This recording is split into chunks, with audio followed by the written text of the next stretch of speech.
pitaco é meu. Pitaco é meu. Teu pitaco aí no futebol. Uma cornetada de leve vale a pena. Está no ar mais uma edição de O Pitaco é Meu. Aliás, a primeira edição de 2020. E começamos 2020 lançando uma série de episódios sobre os estaduais de 2020. Os outrora famosos estaduais, hoje contestados estaduais. E o nosso primeiro episódio de 2020 dos estaduais é sobre o Campeonato Carioca. Afinal de contas, o Campeonato Carioca é um dos primeiros a começar. A bola rola já neste sábado, dia 18 de janeiro. Mas antes, vamos às nossas apresentações. Eu sou Mauro Giacomi e ao meu lado... Eu sou Délio Mendes. A dupla continua em 2020, firme e forte. Renovamos contrato. A negociação foi difícil durante o final da temporada, mas negociamos com os agentes e deu tudo certo. Tá certo. Então, nós somos facinho, né? Ah, facinho. Nada que um pastel, um caldo de cana resolva. Nada de novela, né? Não tem aquelas novelas de renovação de contrato e confusão que a gente tem visto aí muito todos os anos nos campeonatos. Mas, bom, vamos falar de campeonato carioca. O Flamengo promete entrar com uma equipe sub, né, Délio? Na verdade, não tem uma idade definida, porque alguns dos novos contratados, muito provavelmente, vão ser aproveitados, mas o Flamengo deixou, inclusive, de participar da Copa São Paulo de futebol por uma questão de falta de opção para colocar o elenco para disputar o Carioca, né? Teve que tirar os meninos que iam para a Copa São Paulo de futebol para disputar o Carioca. Aí teve uma questão de prazo de inscrição com a Federação Paulista, que não aceitou mudar a lista dos inscritos, e aí acabou que o Flamengo teve que abrir mão da competição lá em São Paulo para disputar o Campeonato Carioca, basicamente com o time campeão do Campeonato Brasileiro Sub-20 do ano passado. Bom, vamos voltar nesse assunto lá na frente. O Campeonato Carioca, que é disputado desde 1906. E nós temos o Flamengo como o maior ganhador, 35 títulos, o Fluminense é o segundo com 31, Vasco com 24, Botafogo com 21, América tem 7 títulos, Bangu 2, São Cristóvão e Paysandu 1. Não é o Paysandu, não é o Papão lá do Pará, não. É o Paysandu, né, que não disputa mais o Campeonato Carioca. Nesse século XXI, o Flamengo vem conquistando a maior parte dos títulos, tem 50% dos títulos. Um outro detalhe, esse Campeonato Carioca ele já teve uma época de 33 a 36, eram 2 ligas. Então tínhamos, por exemplo, Botafogo de um lado, Fluminense, Flamengo, Vasco do outro. Então temos mais campeões do que número de anos disputados, né? Porque dobrou. Nós temos também aí recordes de público, inclusive mundial, na disputa entre 2 clubes, não de seleções, mas o recorde fica por conta do Fla-Flu de 1963, a final do Carioca de 63, um empate 0-0, o Flamengo se tornou-se campeão naquele ano, mas tivemos um público presente de 194.603, quase igual Brasil e Uruguai no ano 50, apesar de que no Brasil e Uruguai nós não temos uma contabilidade certa, né, Délio? Enquanto que no Fla-Flu a gente tem um número cravado. Exatamente. Se a gente trazer esse número para os dias atuais, é absurdo, né? A média de público do Flamengo no ano passado, na temporada, que foi absurda, foi perto de 50 mil torcedores, a gente teria aí 4 Maracanãs lotados. 4 Maracanãs lotados, impressionante. Exato. Naquela época também se vendia ingresso enquanto tinha demanda, né? Exatamente. Não tinha essa questão de, não, só pode entrar 60 mil, não tinha. Eu já fui a alguns jogos no Maracanã, inclusive, que enquanto tinha demanda, tinha ingresso, então não tinha problema, enchia o estádio, questão de segurança, não tinha nada. Hoje tá mais inseguro com menos gente, naquela época era mais seguro com mais gente, né? Mas enfim, temos também públicos aí de 174 mil, acima de 170 mil, Flamengo e Vasco, o Fla-Flu de 69, o Flamengo e Vasco 76, Fla-Flu de 69, né, que foi até uma rodada dupla, tinha Botafogo e Portuguesa, apesar de que eu acho que Botafogo e Portuguesa levaram em torno de 170 mil, e o Fla-Flu ficou por conta dos 1.600 restantes que tinha no estádio. Né? Eu acho que isso foi uma provocação. Não é brincadeira. Os botafoguenses aí me perdoem. Délio, qual carioca mais te marcou nessa vida de torcedor? Aliás, primeiro, antes de qual, mas o que você vê o estadual hoje? Como você já viu antes e como ele é hoje? A questão do estadual ser extinto ou não, eu não concordo com quem defende a tese de que deve acabar o estadual. Eu acho que o estadual tem um papel muito importante para os clubes que não são considerados grandes, né, no Brasil. Só que a gente está num momento tão estranho de organização do futebol no Brasil, já faz algum tempo, inclusive, que até essa característica de levar o futebol para as cidades pequenas, né, durante os estaduais, praticamente não acontece mais, né? O Campeonato Carioca mesmo, os últimos anos, as finais são no Maracanã, independente de quem vai jogar a final, se for um time do interior do Rio de Janeiro ou não. Vários clubes do interior do Rio de Janeiro mandam jogos no Maracanã. Descaracterizou totalmente essa questão de levar o futebol para as cidades pequenas e ter todo aquele encantamento.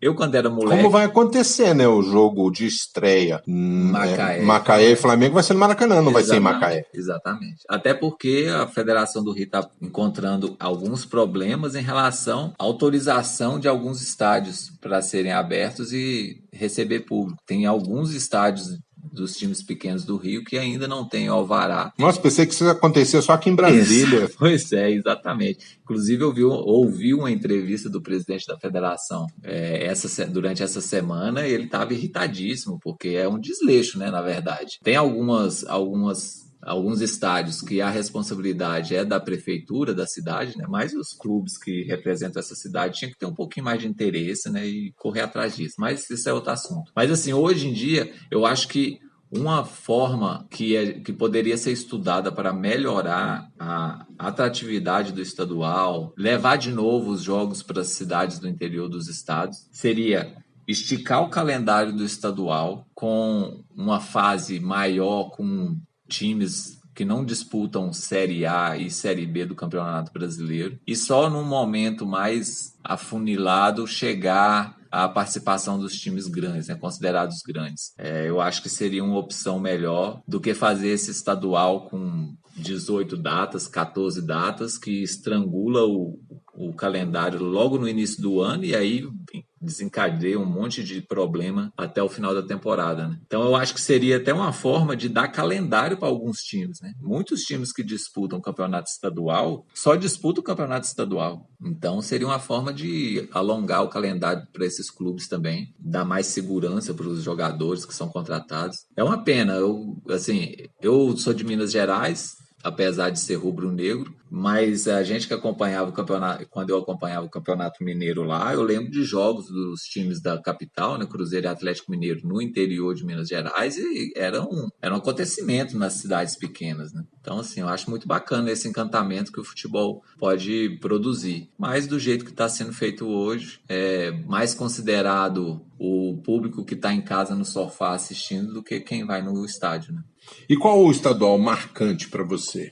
Então, a gente estava conversando antes de começar a gravar, eu já lembrei logo de uma decepção, que foi muito marcante, mas eu nem vou falar dessa. Assim, para quem é rubro-negro, eu sou rubro-negro, não tem como não citar, né, principalmente da minha geração, o tricampeonato que culminou com o gol de falta do Pet, né, em 2001. Realmente aquele jogo foi sensacional, por todo o drama que a partida envolvia, pelo time que estava do outro lado, o adversário que tinha um baita de um elenco, e o Flamengo acabou conseguindo. Então esse gol do Pet aí do Tri de 2001 realmente ficou marcado para mim. Para você, eu acho que eu sei o que você vai falar. Mas bom, primeiro eu vou falar com relação ao meu gosto com estadual, já foi bem maior. Hoje em dia eu já enxergo o estadual de duas formas diferentes. Como torcedor, já com uma certa indiferença. Com relação à profissão, né, que a gente tem que acompanhar, afinal de contas a gente trabalha com futebol, tem que acompanhar, aí campeonato como outro qualquer para mim. Então, concordo com tudo que você falou em termos de organização, em termos de inchaço, uma série de coisas. Então, não preciso repetir.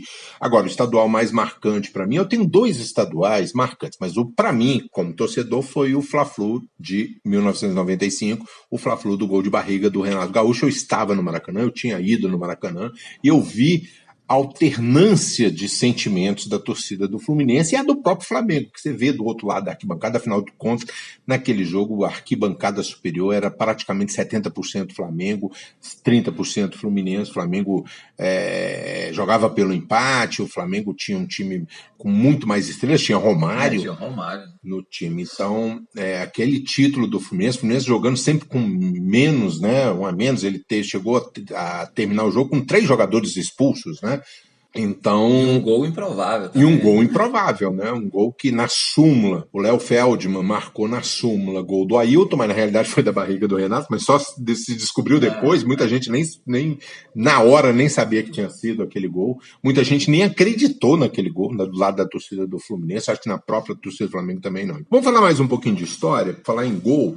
O maior goleador do Campeonato Carioca é o Roberto Dinamite, com 284 gols. Era impressionante o Roberto Dinamite, a capacidade do rapaz de fazer gol. Era fanzaço do Roberto Dinamite, sempre fui muito fã do futebol dele, como amante do futebol, né? Sempre gostei muito dele. O Zica é o segundo colocado com 239, depois temos Romário e depois em quarto lugar o Ademir Menezes, que jogou no Vasco, no Fluminense, né? O Romário jogou no Vasco, no Flamengo e no Fluminense. Os gols, 233, a grande maioria do Vasco, em segundo lugar do Flamengo, em terceiro lugar do Fluminense. Me chama a atenção uma coisa, Mauro, em relação aos goleadores. O Botafogo, que foi durante algumas décadas o grande time no Brasil até, né? Não tem nenhum nome, né, na lista de grandes goleadores. Dos primeiros colocados, não, né? Ele teve grandes goleadores como o Túlio, teve também o Amarildo, jogadores que marcaram muitos gols, mas assim não estão entre os top. Exatamente. Se a gente considerar que o quarto dessa lista tem 197 gols, quase 90 menos do que o Roberto Dinamite. Era de se esperar um botafoguense aí nessa lista, né? Para mim é uma curiosidade. Os maiores artilheiros, o Romário foi artilheiro do Campeonato Carioca por 7 vezes e o Zico foi artilheiro também, por 6 vezes. Uns 30 campeonatos. Para você ter uma ideia, o primeiro do Romário foi em 86, o último em 2000. Né? Temos aí 15 anos. O Flamengo foi de 75 a 82, o Flamengo teve o Zico, né? Desculpa, 7 anos só. Zico e Flamengo se confundem, né? E o artilheiro com mais gols em um único campeonato foi o Pirillo, centroavante do Flamengo, com 39 gols no título de 41. Só um detalhe, o Mauro citou que o Romário participou dos campeonatos. O primeiro foi em 86 e o último em 2000. A gente sabe que não foi na sequência, viu, galera? A gente sabe que ele saiu, deu uma Barcelona, volta por aí. Ele jogou na Holanda, né, também, no PSV da Holanda, no Barcelona, no Sevilha, exato, e aí depois veio para o Brasil. Então, levando tudo isso em consideração, ele deve ter disputado uns 32 campeonatos. Por aí. E o maior artilheiro numa única partida, você sabe quem foi? Foi o Gilberto Heim, né? Francis Heim, deve ser Gilberto Heim. Marcou 9 gols na goleada do Botafogo sobre o Mangueira em 1909. Olha o Botafogo aí, tá vendo? Tá vendo? Você estava pensando que não tinha ninguém do Botafogo? Tem, como o cara que marcou mais gols numa única partida em 24, ainda na época do amadorismo, né? O profissionalismo do campeonato do futebol brasileiro ele começou a acontecer ali na década de 30. E como campeões consecutivos, a gente tem como tetracampeão, nós temos o Botafogo, foi um tetracampeão, mas naquela época que tinha 2 ligas. Sim. 32, 33, 34, 35. Então, o Botafogo, ele tem esse tetracampeonato, mas ele disputava como time grande, sozinho. Então, tem essa facilidade. E o Fluminense tem um tetracampeonato, 96, 97, 98, 1906, 1907, 1908, 1909, corrigindo. Os 4 primeiros campeonatos. O 1907 não era reconhecido porque ele ficou numa pendenga do Botafogo, depois foi reconhecido e aí ficou um tetra.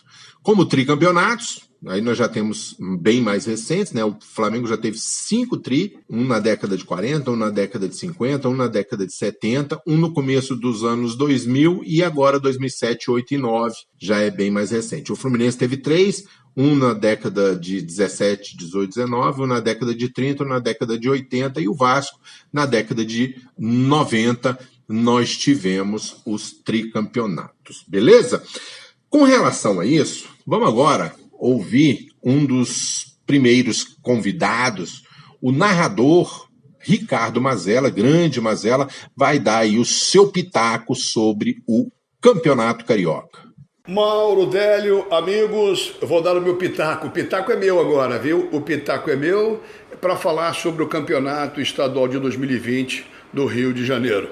Confesso a vocês que eu era fã, gostava demais do Campeonato Estadual. De uns anos para cá, as coisas desandaram, ficaram ruins, o interesse financeiro se sobrepõe ao interesse da rivalidade, da competição, e com isso o esvaziamento hoje do estadual é notório, não tem como fugir disso. Sou saudosista, sim, sou saudosista. Eu cresci vendo a rivalidade aflorar entre Fluminense, Flamengo, Vasco e Botafogo. Nos estaduais, a expectativa de um bom time do América, de um bom time do Bangu. E assim a gente ia para o estádio, ia para o Maracanã, para os campos menores, ver bons jogos de futebol, onde a rivalidade, a gozação, a brincadeira imperava, sem a violência absurda, burra de hoje em dia. Eu vejo com maus olhos, por quê? O desinteresse é total, a pressão financeira e política é enorme, e com isso o que rola? A briga, tecnicamente, por um título, a rivalidade acabou ficando desequilibrada pelo poder financeiro, coisa que falo há mais de 10 anos, talvez se eu não fui o primeiro, foi um dos primeiros a falar do desequilíbrio financeiro que impera no futebol do Brasil. Com esse desequilíbrio cai o interesse e o que acontece com isso? As rendas caem, o interesse do público diminui, a audiência diminui e acaba ficando tudo no segundo plano. Outra coisa, a fórmula de disputa do estadual é uma vergonha, é horrorosa. Por que não facilitar? Por que não reformular o Campeonato Carioca? Diminuir o número de clubes e automaticamente fazer uma tabela mais enxuta.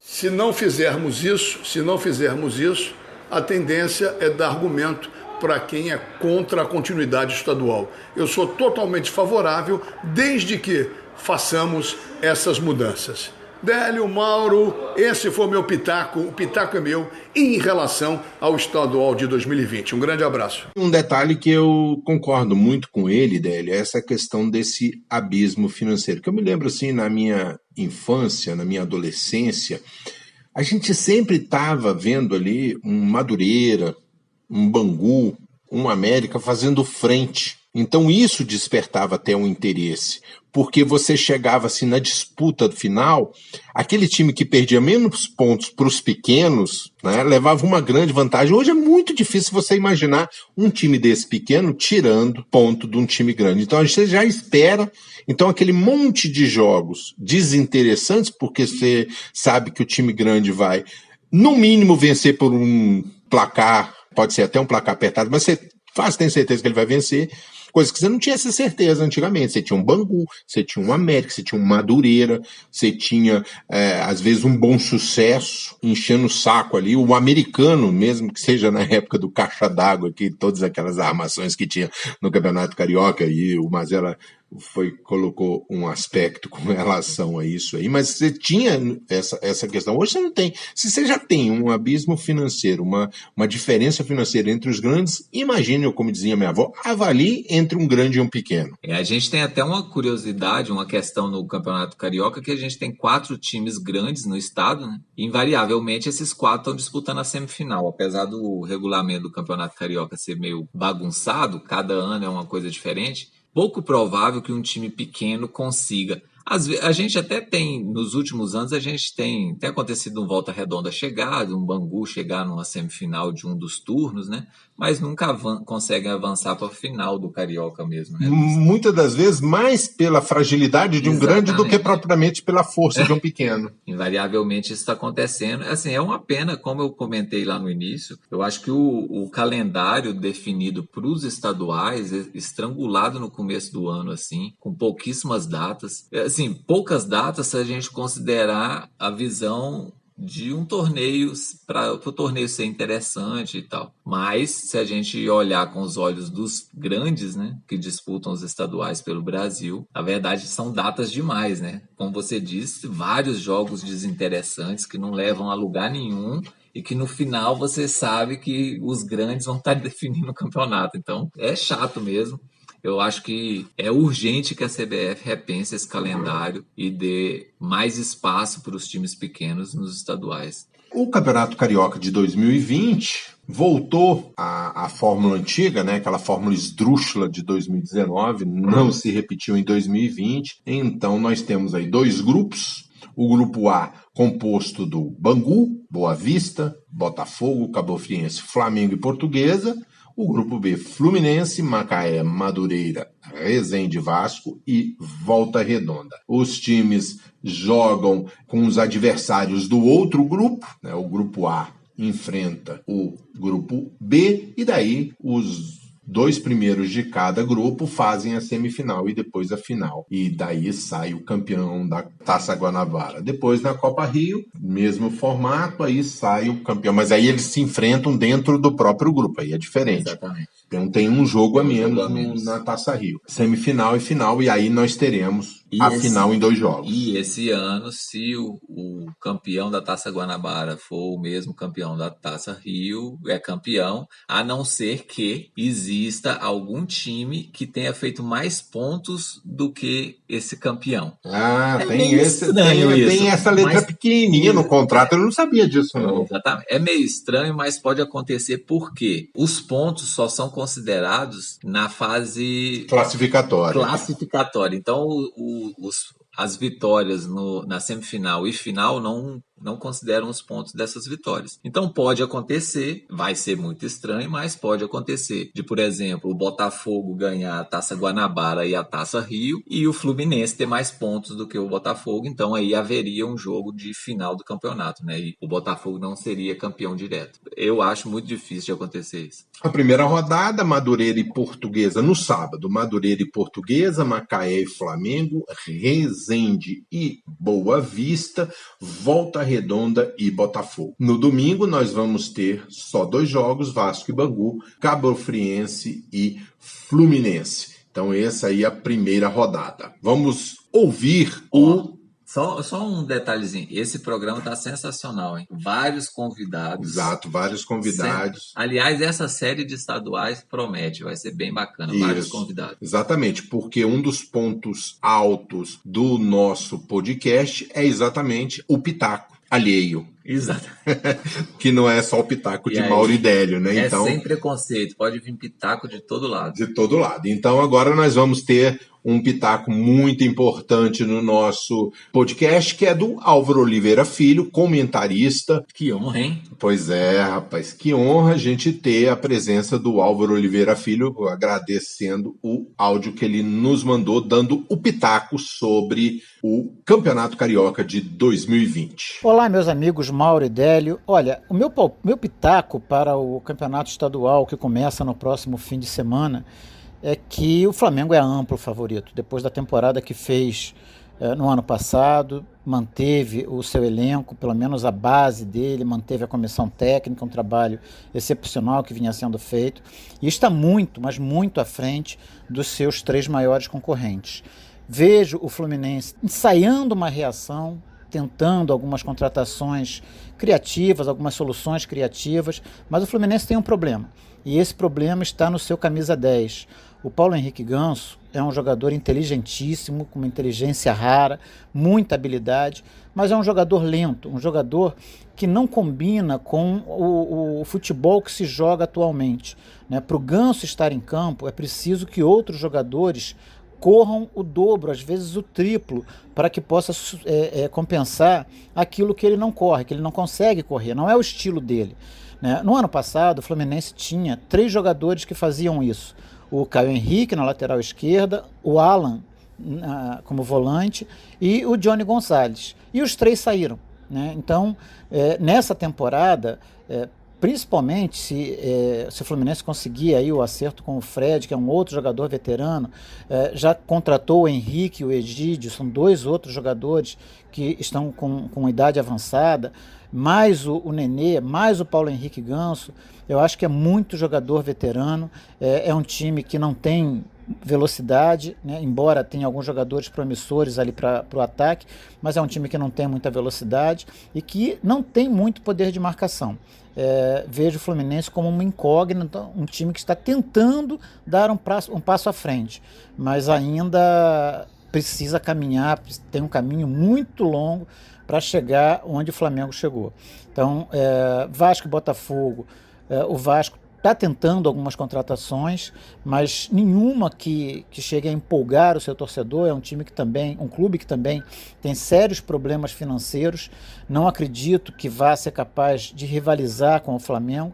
E o Botafogo, dos 4, me parece que entra com uma desvantagem maior, né? Porque já não tinha um elenco bom na temporada passada, se livrou nas últimas rodadas do Campeonato Brasileiro da queda para a Série B, e esse ano vai entrar com um time que não é muito diferente daquele, né? É um time que tem sérias deficiências. Então, o Flamengo, mesmo começando o campeonato estadual com uma equipe sub-20, entra com amplo favoritismo, porque em algum momento os jogadores titulares vão estrear quando retornarem das férias, e a partir daí o campeonato vira uma brincadeira de criança para o Flamengo, né? Me parece que o Flamengo tem todas as condições de conquistar aí mais uma vez o campeonato estadual.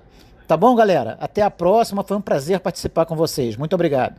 Ele falou ele fez uma afirmação muito forte, questão da brincadeira de criança. Você concorda com ele que quando o Flamengo chegar com seu time titular, provavelmente no segundo turno, né? Provavelmente. Na Taça Rio, o Flamengo chegue à força máxima. Exatamente. A equipe principal. Aí vira brincadeira de criança? Mauro, assim, na teoria, sim, né? Se a gente for considerar o segundo semestre de 2019, a gente conta nos dedos os adversários que realmente ameaçaram o Flamengo nas partidas, assim.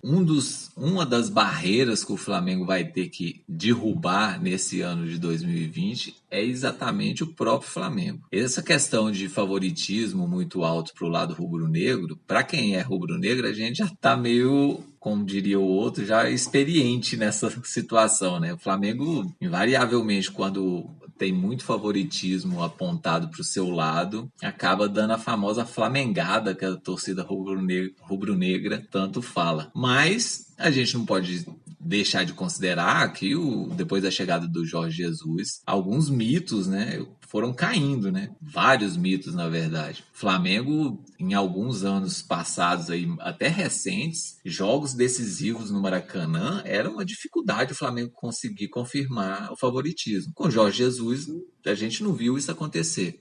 Eu acho que o Flamengo é favorito para o Campeonato Carioca. Essa afirmação de que vai se tornar uma brincadeira de criança, é claro que não é bem assim, na hora do jogo a coisa não é tão simples assim, mas eu concordo com o Álvaro, o Flamengo é o favorito para esse campeonato, mesmo jogando boa parte com um time de garotos, até porque o regulamento permite, né? Então, basta jogar um turno à vera, qualquer um dos grandes, conseguir ser campeão, ele já consegue disputar o título no final. Então, o Flamengo é favorito. Eu concordo com ele quando ele fala em relação ao Botafogo. Eu acho que o Botafogo é o clube carioca com mais problemas. Perdeu muita gente importante. Perdeu muita gente Botafogo. Os nomes que estão chegando até agora, os confirmados, não são nada animadores. Então, assim, realmente eu vejo o Botafogo numa situação bem complicada. O Fluminense, eu acho que a grande contratação do Fluminense é o técnico Odair. Estou bem curioso para ver o que ele vai fazer com esse elenco do Fluminense. Já chegaram algumas peças interessantes, com uma certa idade, como o Álvaro também falou, mas eu acho legal. E o Abel, eu só desejo boa sorte sorte pro Abel. Por quê? Por que tão curto e seco assim com o Abel? Desejo boa sorte pro Abel. Eu fiquei esperando você falar mais alguma coisa, mas morreu aí. Boa sorte pro Abel.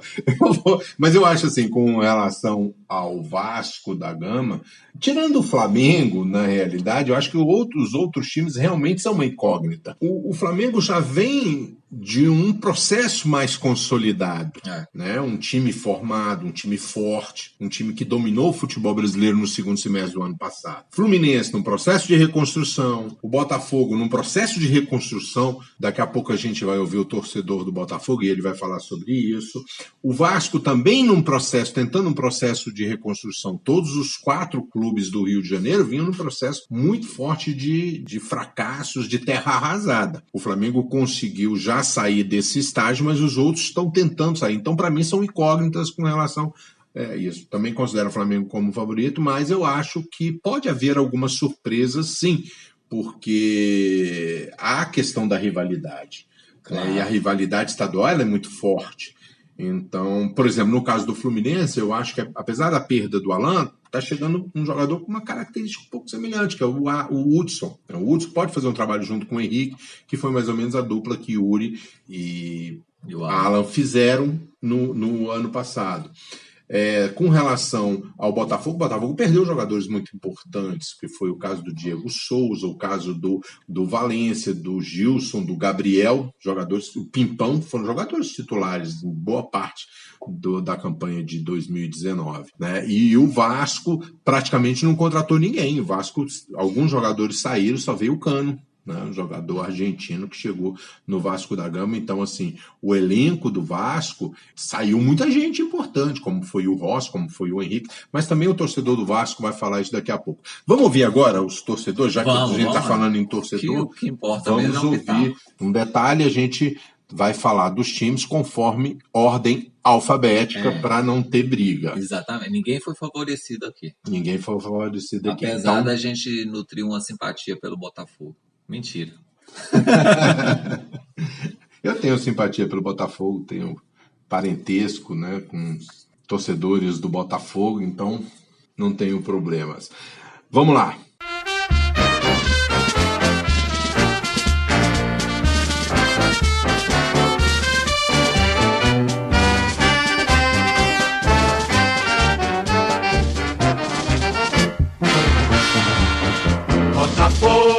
Botafogo, campeão desde 1910, de herói em cada jogo.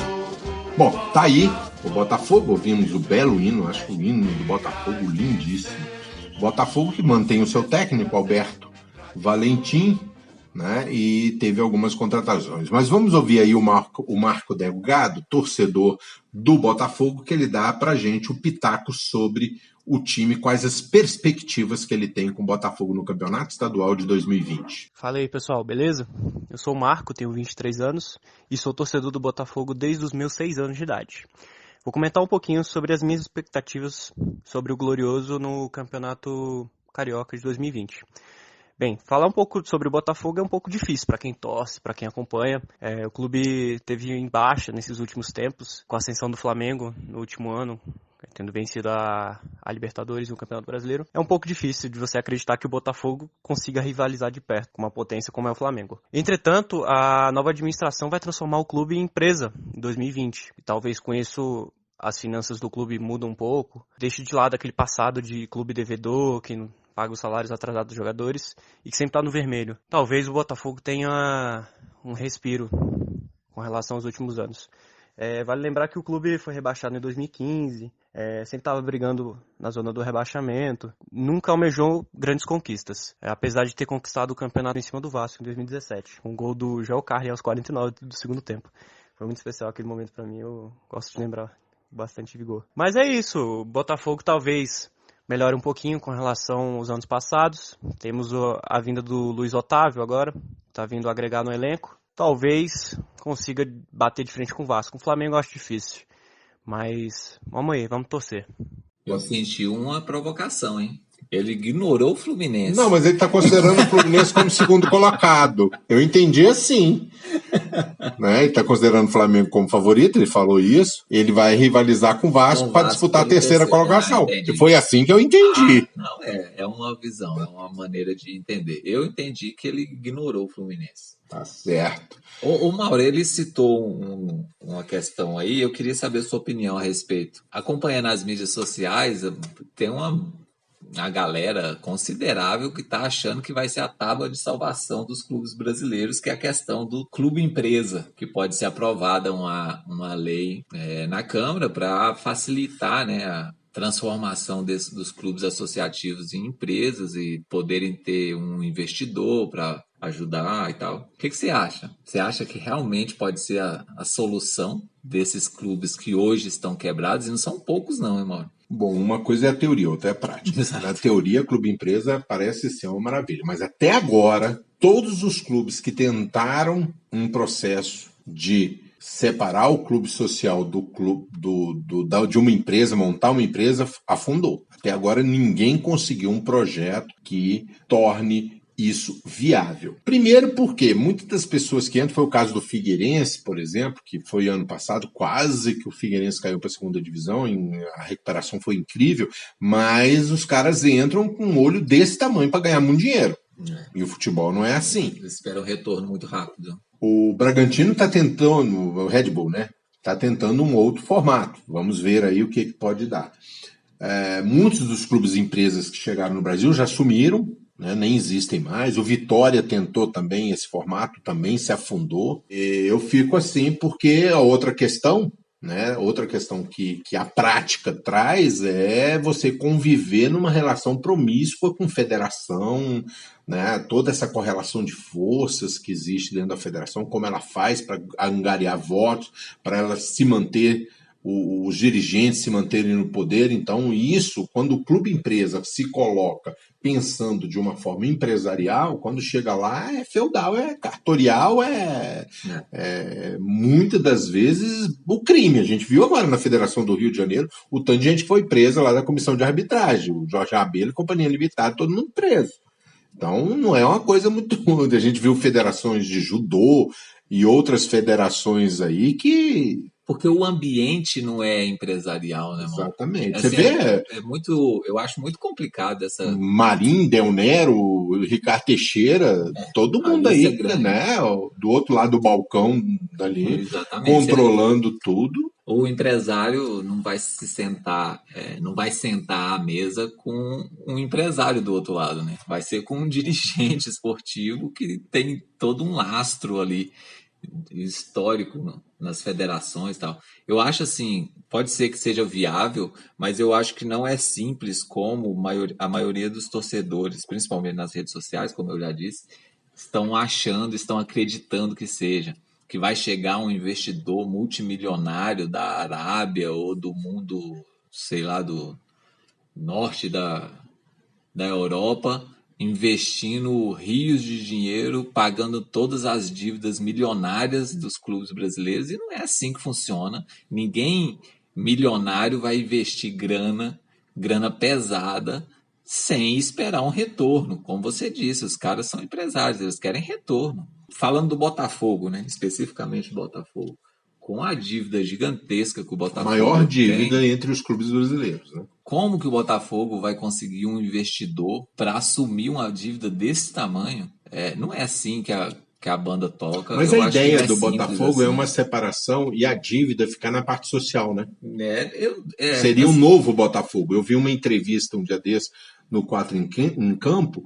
A ideia é essa cisão, e aí seria uma nova empresa. Entendi. Partindo do zero. Seria mais ou menos o que alguns conselheiros do Cruzeiro estão ventilando, a possibilidade de fundar um novo Cruzeiro. Né? Exato. E mais ou menos o Botafogo, a ideia é essa. Então a dívida ficaria nesse clube social, né? Entendi. E o novo Botafogo assumiria toda a simbologia do Botafogo, mas seria uma nova empresa, e aí sem a dívida. Mas como você disse, a teoria é uma coisa e a prática é outra. Vamos esperar o que vai acontecer aí. Vamos ver se a lei vai ser aprovada também. Tem algumas correntes contrárias a isso, né? Que seria mais um benefício do Estado facilitando as dívidas dos clubes. Vamos ver o que isso vai rolar. Eu tô bem com o pé atrás em relação a isso, principalmente porque os personagens não mudam. Não adianta mudar se vai ser SA, se vai ser CNPJ, se vai ser limitada, não interessa.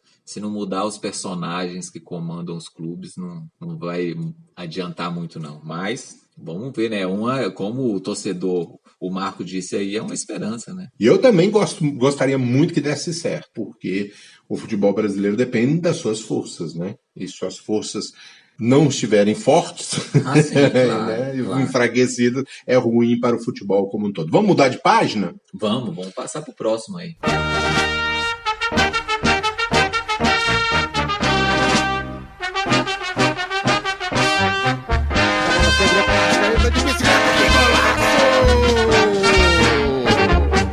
Uma vez Flamengo, sempre Flamengo, Flamengo sempre eu hei de ser. Gostou da narração desse gol? Olha aí. Arrepiou? Você gostou desse narrador? Esse narrador é ótimo. Eu acho que ele tem um futuro brilhante pela frente. Inclusive, tem algumas emissoras aí que estão precisando de narradores e tá a dica. Eu até agencio o rapaz se for necessário. Não chega aos pés ainda do Mazella, mas tô correndo atrás, Sem querer puxar a sardinha para lado algum, esse hino é sensacional, né? Você acha? Demais. Eu gosto de todos os hinos realmente falando sério agora, eu gosto de todos os hinos dos times do Rio, porque foram todos, não são os hinos oficiais, né? Por falar em hino, não tem nada a ver, mas me veio uma lembrança aqui. Por que hino de cidade nunca é bom, velho? Eu nem sei, nem conheço o hino de cidade. O hino da conheço de quase todos os times, mas de cidade eu não conheço. O hino da minha cidade lá em Minas era terrível. Qual é o nome da sua cidade? Presidente Olegário. Presidente Olegário. Era difícil até de decorar. Então, não é? Mas, pô, já pensou se pelo menos o hino fosse bom? Pois é. Na minha cidade eu nem sei se tem hino. Não sei se Anápolis tem hino, não sei. Mas enfim, vamos lá. Tá aí o Flamengo, né? O Flamengo que fez 4 contratações até o momento: Gustavo Henrique, Michael, Thiago, o garoto lá do Náutico, né? E o Pedro Rocha. Ainda tem a tendência. O Thiago Maia já está praticamente fechado.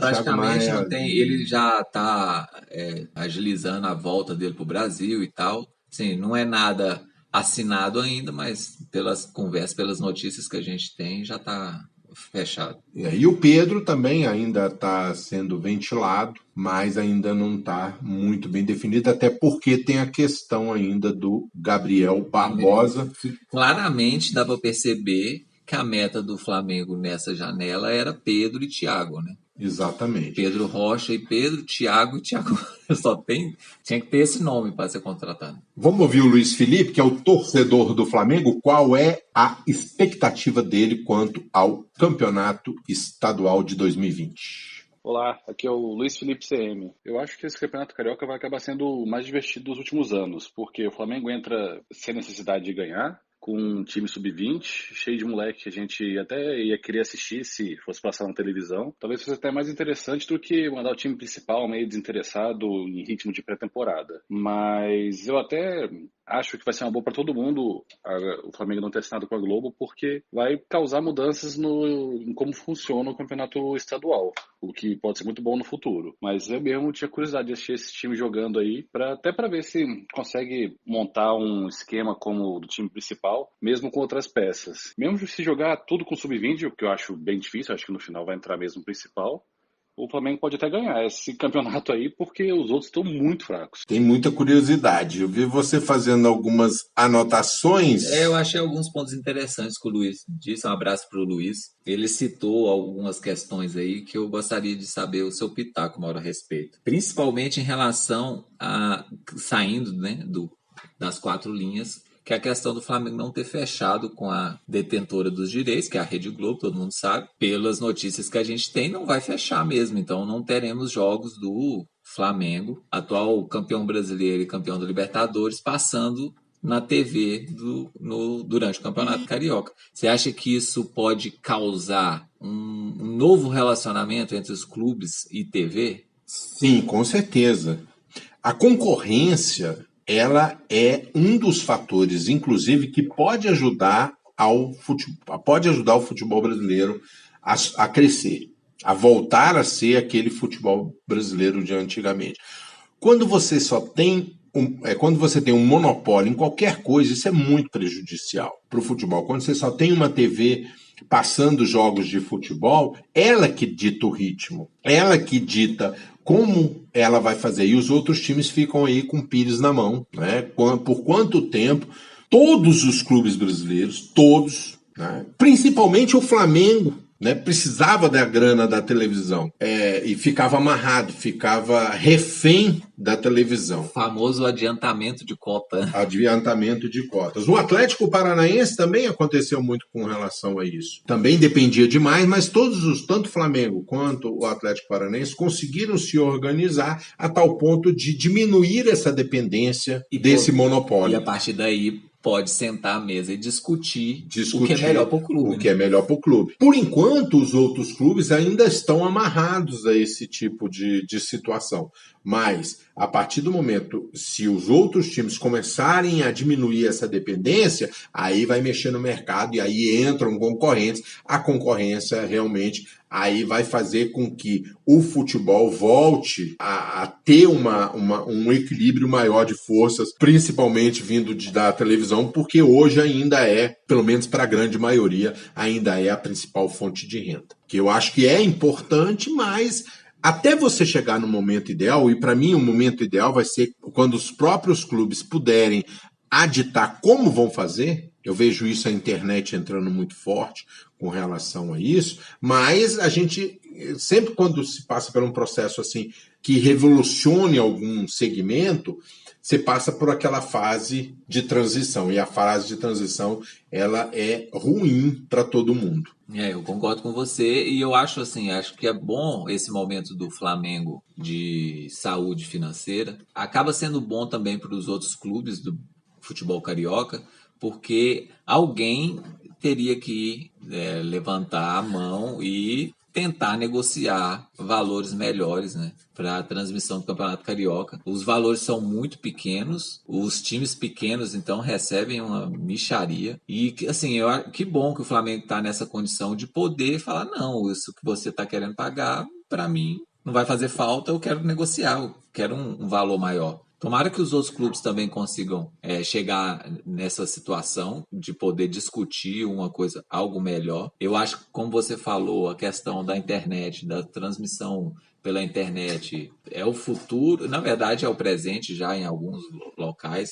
No Brasil, a gente vai ter que ir para isso. O Flamengo experimentou muito isso no ano passado, no segundo semestre. Foi, claro, aproveitando-se do momento maravilhoso que viveu, do fato de ter o Jorge Jesus, mas o Flamengo transmitiu quase todos os jogos do segundo turno para Portugal pela internet, pelo seu canal oficial no YouTube, vendeu os direitos de transmissão para uma TV portuguesa em separado, ou seja, o Esporte Interativo entrou na última temporada, transmitiu alguns jogos do Campeonato Brasileiro. Tomara que alguns canais comecem a se interessar pelos estaduais, que eles vejam que pode ser uma possibilidade de começar a melhorar esse produto, né? A gente tem alguns estados que já se desvincularam da Rede Globo, não vai ser mais a Rede Globo a detentora dos direitos de transmissão dos estaduais. O Distrito Federal é um exemplo disso, negociou com a Rede TV que vai transmitir o campeonato do Distrito Federal. Então, assim, tomara que os clubes consigam caminhar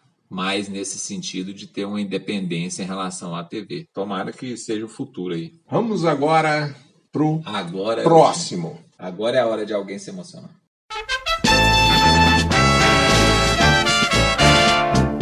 Gol na cabeça de Matheus Ferraz. Gol para o jogo, bateu!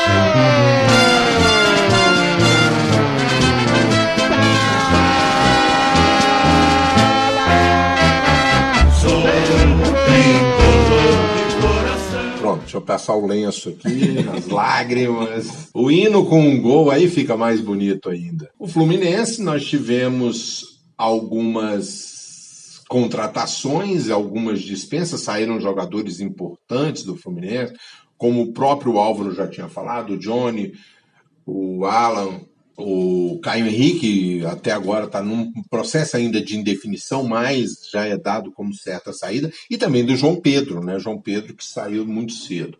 Agora, acho que as maiores baixas do Fluminense foram o Ayrton e a Agenor. Ah, meu Deus do céu, Ayrton e a Agenor deram muita dor de cabeça ano passado. Todos os dois estavam mais para aquele boxe, né, peso pesado, do que propriamente para jogador de futebol, pelo amor de Deus. O Ayrton conseguia se machucar sozinho por causa do peso. O Ayrton se machuca muito, é impressionante, né? Exatamente. E ele se machucava porque o peso demais, ele ia fazer o giro, não conseguia, e aí torcia o joelho. O Ayrton é assim, não tem aquele negocinho de estiramento grau 1, não. Com ele o negócio é forte. É, 8 meses logo parado. Cruzado, Coitado, mas que Deus o tenha longe do Fluminense. E chegaram aí o Odair Hellmann, né, que é um técnico que você falou que tinha uma curiosidade de saber como vai ser o Odair no Fluminense. Ano passado chegava o Fernando Diniz, depois foi um fiasco, agora chegou o Odair Hellmann com uma filosofia já bem diferente do Fernando Diniz, né? Chegaram aí também o Felipe Cardoso, Iago, Henrique, Egídio, Hudson, muito questionado, né? O Egídio principalmente, chegou o Caio Paulista e 2 jogadores sul-americanos, o Fernando Pacheco do Sporting Cristal e o Michel Araújo do Racing do Uruguai. Vamos ouvir o Paulo Andel. Tricolor, manda ver. Tricolor, Paulo Roberto Andel. Tive o prazer de trabalhar junto com ele na elaboração de alguns livros dele. Vamos ouvir a sua opinião, qual a sua expectativa do Fluminense no Campeonato Carioca de 2020.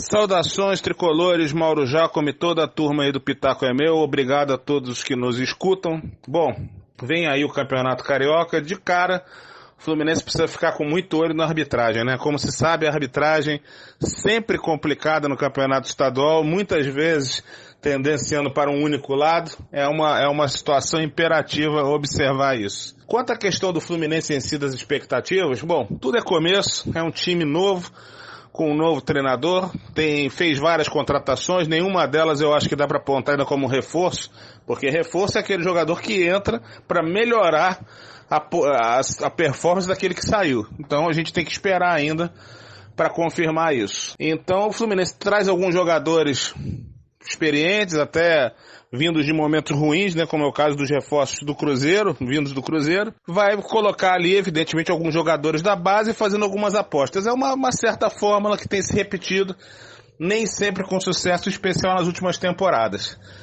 O Campeonato Carioca já foi, hoje ele infelizmente ele é um arranhão do que ele já foi um dia, mas ele ainda preserva seu charme, ainda tem aquela brincadeira, aquela gozação entre os torcedores, e claro, eu como torcedor do Fluminense torço para que o Fluminense jogue para ganhar e para ser campeão, porque o Fluminense tem a obrigação de ser campeão de tudo que disputa. Pelo menos deveria ser assim. Não tenho certeza se a gente vai fazer uma boa campanha, mas espero. Acho que o tempo vai dizer. E tomara que esses jogadores contratados eles deem liga para o Fluminense apresentar uma boa performance nesse primeiro turno, nesse primeiro semestre, e depois se credenciar para não repetir as trágicas campanhas dos últimos brasileiros. Deixar um abraço para todos. Quem falou aqui foi Paulo Roberto Andel, editor do blog Panorama Tricolor. Paulo Roberto Andel falou sobre o Fluminense. Ele levantou logo de cara, Délio, uma questão sobre a arbitragem. Ficou no ar aí, hein? Quem é o outro lado que sempre é favorecido? O que não é o Fluminense. Ah, entendi. Poderia, por exemplo, ser o americano. Poderia ser o americano na época do Caixa d'Água.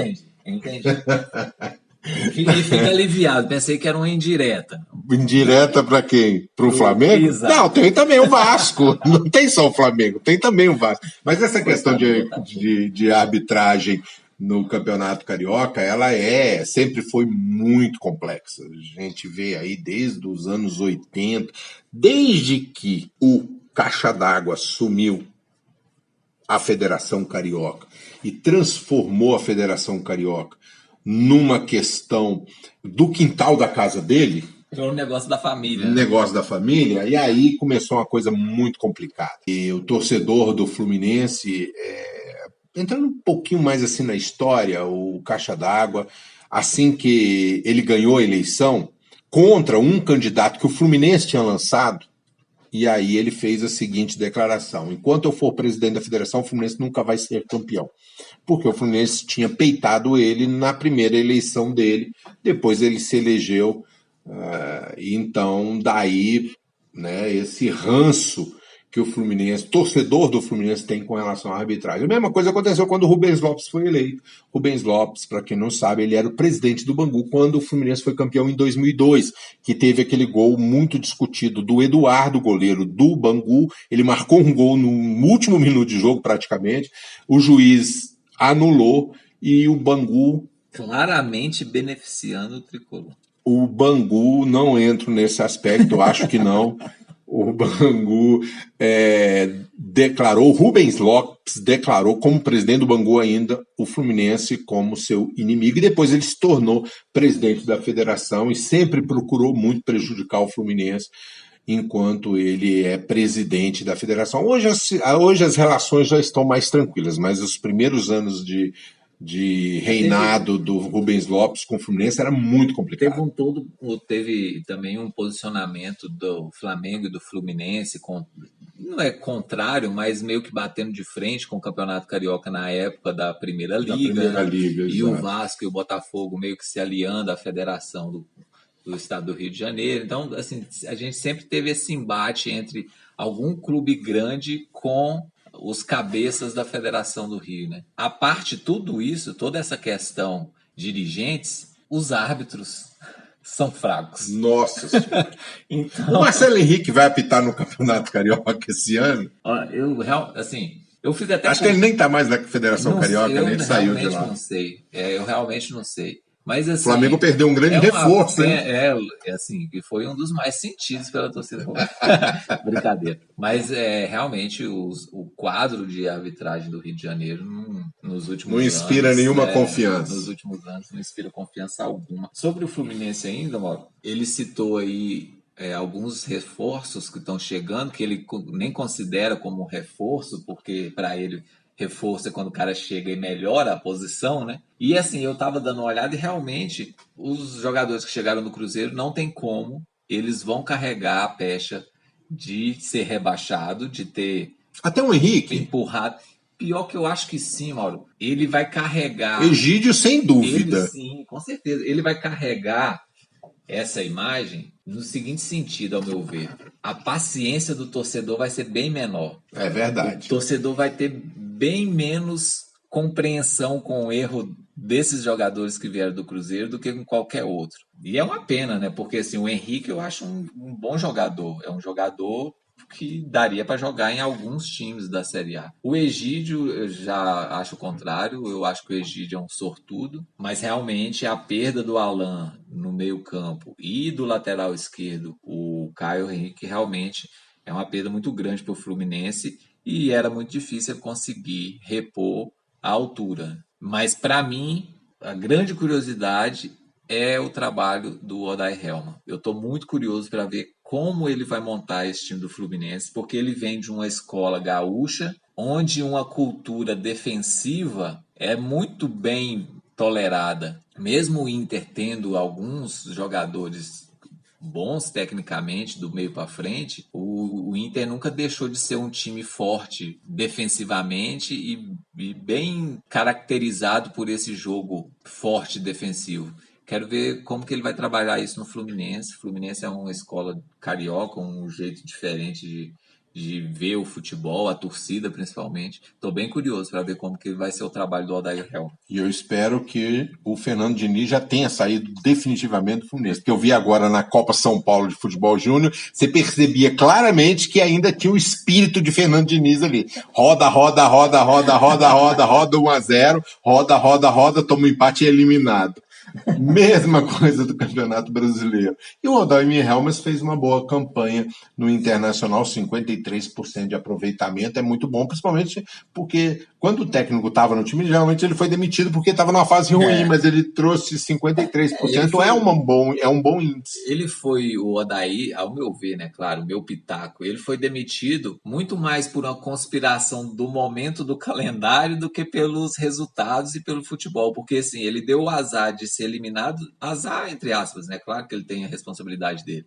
Mas o calendário foi meio cruel com ele, porque ele foi eliminado da Libertadores, perdeu a Copa do Brasil num espaço de tempo muito curto. E ele perdeu a Copa do Brasil em casa e foi eliminado da Libertadores em casa. Então, assim, ficou muito complicado realmente a situação para ele. Uma coisa que me preocupa com relação ao Fluminense é o ataque, né? O Fluminense teve muitas dificuldades de marcar gols no Campeonato Brasileiro, exatamente na época ainda do... Oi? O Fred vem aí. O Fred vem aí. Até perdi minha linha de raciocínio agora. Eu vou te ajudar mudando de assunto. Eu estava falando questão dos atacantes, né? O Fernando Diniz, o Fluminense tinha uma dificuldade imensa de marcar gols, de definir o jogo, mesmo com uma grande posse de bola, mas depois, mesmo na mão de outros técnicos, o Fluminense continuou com essa dificuldade. E agora as contratações. Caio Paulista do Avaí, não sei se Caio Paulista que vai se juntar ao Felipe Cardoso, que veio do Ceará, a Pablo Diego, que foi uma tragédia no final do ano passado. Mas tem promessas, né? O Marcos Paulo, bom jogador, né? Ótimo jogador das categorias de base. Esse não vai vender, não, né? Por enquanto, não. Né? Até ele tem cidadania portuguesa, joga na seleção sub-20 de Portugal, e tem o Evanilson, que terminou o ano marcando 2 gols bonitos, os gols contra o Corinthians. Também é uma expectativa com relação a isso. Mas pronto, vamos mudar de time, vamos para o último grande do Rio de Janeiro, não menos importante. De jeito nenhum. Né? Mas é porque tem a letra V. O freguês sempre tem razão. Letra V é o último da lista.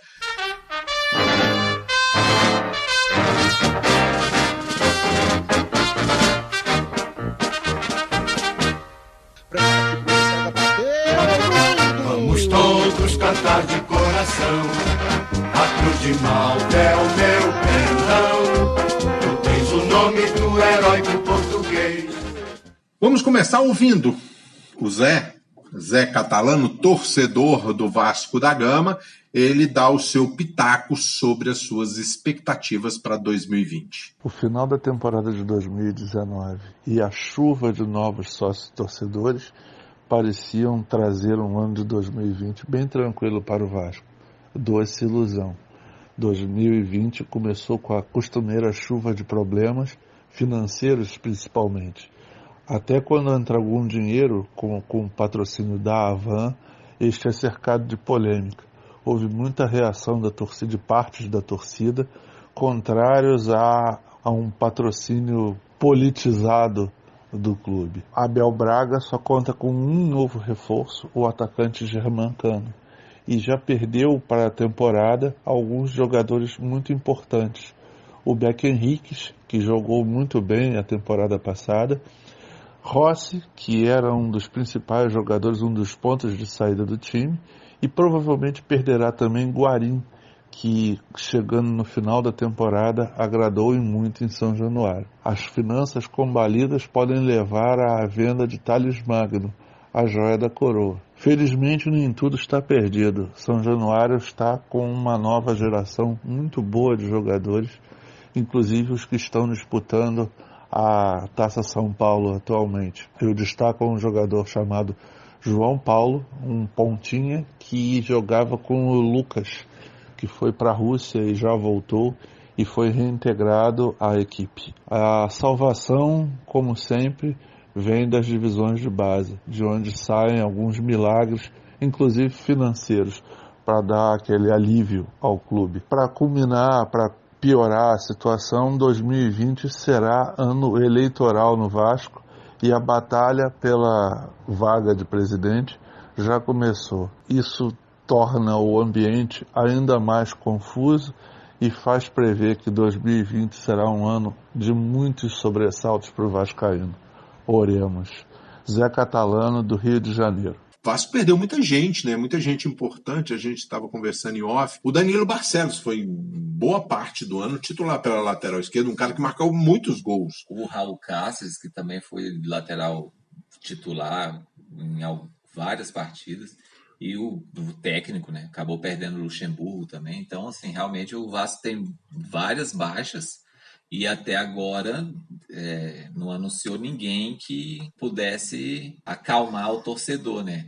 Tomara que o Vasco consiga se acertar fora de campo primeiro, né? Porque ele contratou aí o Cano e não está podendo inscrever porque tem uma dívida, não sei o quê. Então a situação é bem mais complexa do que simplesmente o time que vai entrar em campo. Tem muita coisa do lado de fora e como o nosso ilustre torcedor disse, ainda é ano eleitoral, né? Ou seja, política vai ferver, né, durante esse ano. Vai ser complicado. O Eurico Miranda vai aparecer por aí? O Euriquinho com certeza vai estar envolvido lá. Rapaz, e tá saindo do Vasco o Marquinho, rapaz. Olha o Marquinho aí.